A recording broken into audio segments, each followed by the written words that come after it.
90 के दशक में जिस तरह से मुंबई में बॉलीवुड में अंडरवर्ल्ड डॉन दाऊद इब्राहिम और उसकी डी कंपनी का दबदबा था, ठीक उसी तरह पंजाब म्यूजिक इंडस्ट्री और फिल्म इंडस्ट्री में पंजाब के गैंगस्टर अपना साम्राज्य जमाने की होड़ में है। हालत ये हो गई है कि राज्य में बढ़ती रंगदारी की घटनाओं की वजह से विदेश में बैठे भी पंजाबी गायक अब खुद को भी वहां सुरक्षित महसूस नहीं कर रहे। विदेश में बसे पंजाबी गायकों से रंगदारी के लिए गैंगस्टर उनके घरों पर फायरिंग तक करते हैं। एपी ढिल्लों इनमें से एक नाम है जिनके घर के बाहर फायरिंग हुई। इसके अलावा पंजाबी गायक आर-नेत को भी मैसेज करके रंगदारी मांगी गई। आपको बता दें कि पंजाबी गायक गैंगस्टर्स के सॉफ्ट टारगेट बने हुए हैं। इतना ही नहीं, पहले राज्य के बड़े कारोबारी इनके टारगेट पर होते थे रंगदारी मांगने के लिए, लेकिन अब पंजाबी गायक भी बड़े पैमाने पर इनके टारगेट पर हैं। हाल ही में रंगदारी न देने पर गैंगस्टर्स ने लुधियाना के बेकरी कारोबारी की दुकान में घुसकर उनके बेटे को गोली मारकर घायल कर दिया।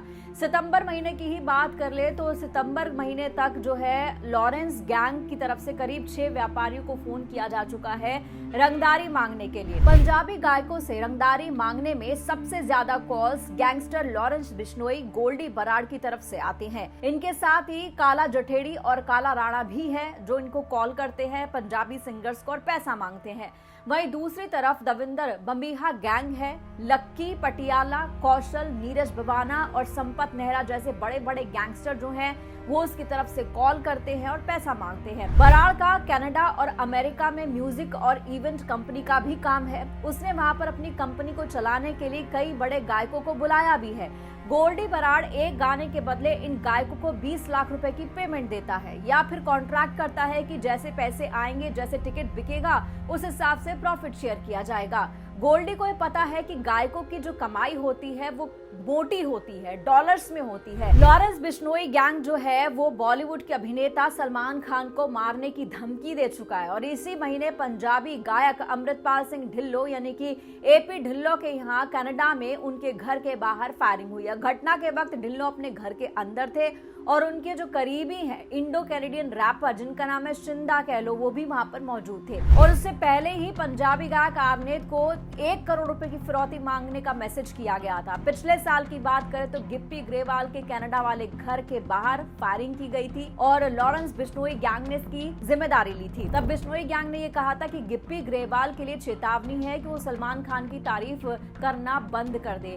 हाल ही में सलमान खान की नजदीकी की वजह से बाबा सिद्दीकी को मौत के घाट उतार दिया, तो ये कितना खतरनाक हो चुका है गैंग लॉरेंस बिश्नोई का आप समझ सकते हैं। फरवरी में Punjabi music composer Bunty band से 1 करोड़ रुपए की रंगदारी मांगी गई थी। मशहूर पंजाबी सिंगर जैस्मिन सैंडलर्स को भी जान से मारने की धमकी मिली है। पंजाबी रैपर हनी सिंह को गोल्डी बराड़ ने फोन करके धमकाया है, उनसे भी पैसा मांगा था। मई 2022 में पंजाबी गायक सिद्धू मूसेवाला की गोल्डी बराड़ गैंग ने ही गोली मारकर हत्या की थी। गायकों से रंगदारी मांगने के अंदर सिर्फ ये ही एक गैंग नहीं है लॉरेंस बिश्नोई का, और भी गैंग है। कुछ महीने पहले पंजाबी गायक और सिंगर गिप्पी ग्रेवाल को गैंगस्टर दिलप्रीत की तरफ से भी रंगदारी वसूलने के लिए धमकी दी गई थी और उससे पहले दिलप्रीत के ही गैंग ने 2 साल पहले परमीश वर्मा पर भी हमला किया था। पंजाबी सिंगर करण औजला शहरीमान को बंबीहा गैंग से संबंध रखने वाले जस्सा ग्रुप की तरफ से फेसबुक पर धमकी दी गई थी। जस्सा ग्रुप में लिखा था कि उनका हिसाब जरूर किया जाएगा। पंजाब की म्यूजिक और फिल्म इंडस्ट्री पर कब्जा जमाने या अपना दबदबा काम करने के लिए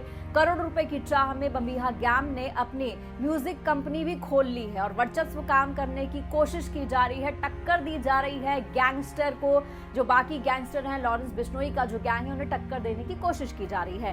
गैंगस्टर पंजाबी सिंगर एक्टर से बाकायदा प्रोटेक्शन मनी भी मांगते हैं, नहीं देने पर जान से मारने की धमकी दी जाती है, उनके घर के ऊपर फायरिंग की जाती है। ये गैंग अपने खेमे में पंजाब के पॉपुलर सिंगर को रखना चाहते हैं। किस शो में वो गवाएंगे, कितने पैसे देंगे, ये सब कुछ वही डिसाइड करते हैं। विदेशों में उनके शो कहाँ होंगे, कैसे होंगे, बाकायदा मुनाफा कितना होगा और कितना उसमें से गैंगस्टर लेंगे और कितना गायक को दिया जाएगा, ये सब चीजें जो है ये गैंगस्टर्स ही डिसाइड करते हैं। इतना ही नहीं, कौन सी कंपनी इनके एल्बम को रिलीज करेगी, किसके पास उसके राइट्स होंगे, इन सब का फैसला भी यही गैंगस्टर्स करते हैं।